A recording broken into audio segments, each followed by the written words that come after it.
Imagine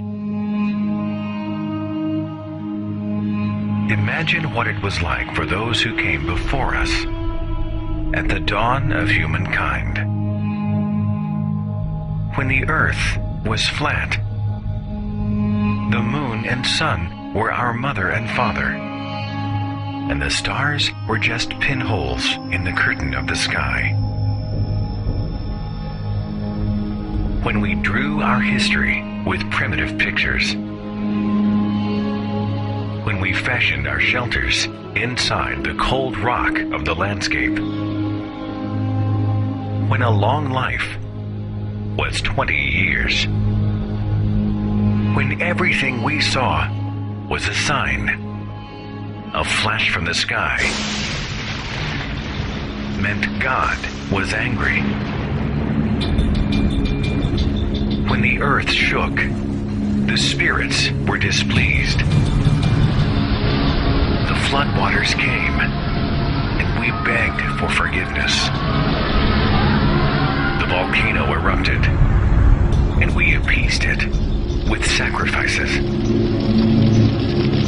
We suffered sickness and disease, and we called it a curse. When loved ones perished, and we called it judgment. Everything was beyond our understanding.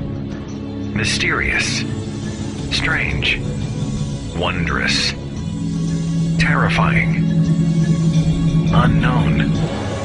Yet somehow we believed that we were the center of all things. And then we began to see our world with new eyes.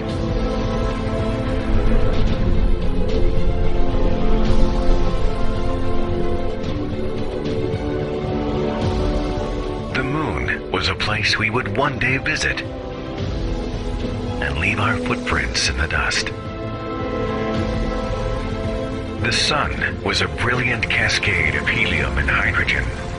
A star, a single solitary star, among 100 billion stars, inside a single galaxy, alongside over 100 billion other galaxies, in a universe born billions of years before us.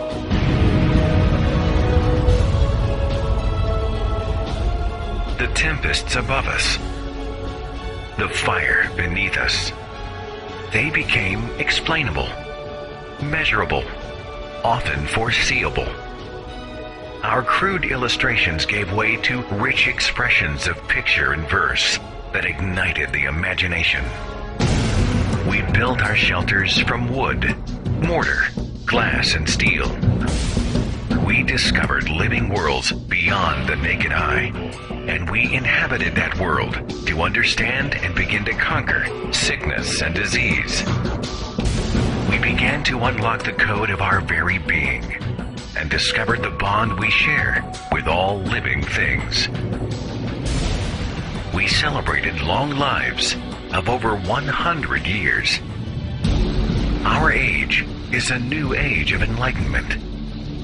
At this very moment, humankind is beginning to grow beyond the childish fears of its infancy, to refuse to be satisfied with unanswered questions, to acknowledge a universe much grander and more wonderful than the superstitions of our ancestors would ever allow, and to understand that even though we occupy a tiny planet inside a vast universe, we are still part of it. We are growing. We are learning.